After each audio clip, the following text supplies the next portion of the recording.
Le but de ces visites, c'est de permettre aux habitants du territoire et aux salariés d'Europa City d'aller à la rencontre des exemples de loisirs, de culture, d'aménagement du territoire qui sont pour nous des réussites, aussi bien en France et ici à Londres, à l'international également, pour nous inspirer de ce qui s'est fait de mieux et également de voir comment combiner certaines activités de restauration, de commerce, d'artisanat, d'entrepreneurs, de coworking. Les voyages d'études, notamment comme aujourd'hui à Londres, nous permettent d'avoir des retours en direct des habitants. Il y a une bonne ambiance dans le groupe et puis j'ai vu qu'il y a des personnes de différentes catégories professionnelles, différents âges. On se pose des questions et puis on va apporter des idées. On est allé visiter tout d'abord Box Park, donc un lieu assez éclectique. C'est le premier shopping mall pop-up construit autour de containers maritimes. La première visite pour moi a été un déclic parce que c'est un regroupement d'insertion professionnelle, d'économie, de business qui prend en compte enfin la valeur humaine. C'est-à-dire que l'habitant participe à la vie de son quartier.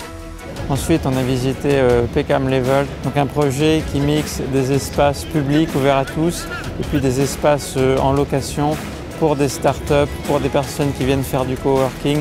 On a créé une réponse qui est exactement ce dont le quartier avait besoin à ce moment-là et qui est évolutive en plus. Parce que vous revenez dans 5 ans, cet endroit sera sans doute complètement différent. Là, on ne construit rien, on réadapte le lieu, mais en fait, on en fait surtout un lieu de vie très accessible, très authentique, qui est tourné vers le quartier, vers les besoins de la ville, vers le besoin des habitants, qui suscite l'entrepreneuriat. Ce que j'ai trouvé le plus intéressant dans ce projet, c'est de pouvoir faire en sorte que les activités, les entreprises qui ont les moyens de pouvoir payer un loyer un peu plus important aident celles qui n'ont pas les moyens, les plus petites entreprises, les indépendants, à pouvoir quand même s'installer avec un loyer modéré. Donc en fait, on est sur une pépinière solidaire. Je souhaiterais qu'on puisse s'inspirer notamment de ce projet-là dans le cadre d'Europa City, puisque nous, ce qu'on souhaite, c'est que l'artisanat puisse s'intégrer au projet.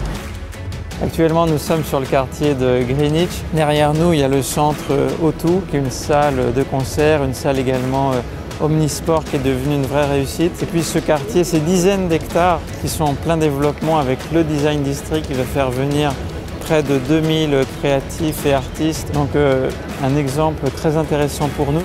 C'est un site industriel très important pour Londres, le plus grand producteur de gaz dans la révolution industrielle. Et donc en ce moment, on a le site Upper Riverside qui est sous construction là-bas. Il y a à peu près 1000 domiciles. On a à peu près 3500 habitants sur le site. À la fin du projet, il y aura à peu près 40 000 et à peu près 13 000 jobs.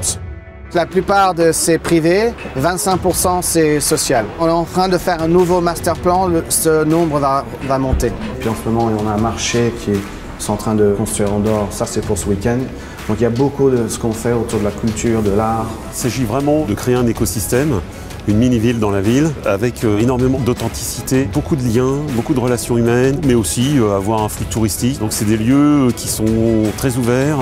Ensuite, on a visité Stratford, un quartier qui était un quartier en difficulté, qui a profité des Jeux Olympiques de 2012 pour être totalement redynamisé, avec une offre aussi bien commerciale avec le Westfield, qui est un centre de destination, avec le stade olympique et avec East Bank, une bande de 4 hectares sur laquelle va être développé des logements et de multiples activités culturelles, sans oublier évidemment le parc de la Reine Elisabeth. Donc ils sont partis sur le principe de la concertation pour pouvoir dessiner avec les habitants ce projet et surtout aussi avec beaucoup d'étudiants qui ont pu travailler avec les habitants pour les faire monter en puissance et notamment sur les agences pour l'emploi et surtout d'écouter les attentes de la population locale pour voir ce que pouvait leur apporter.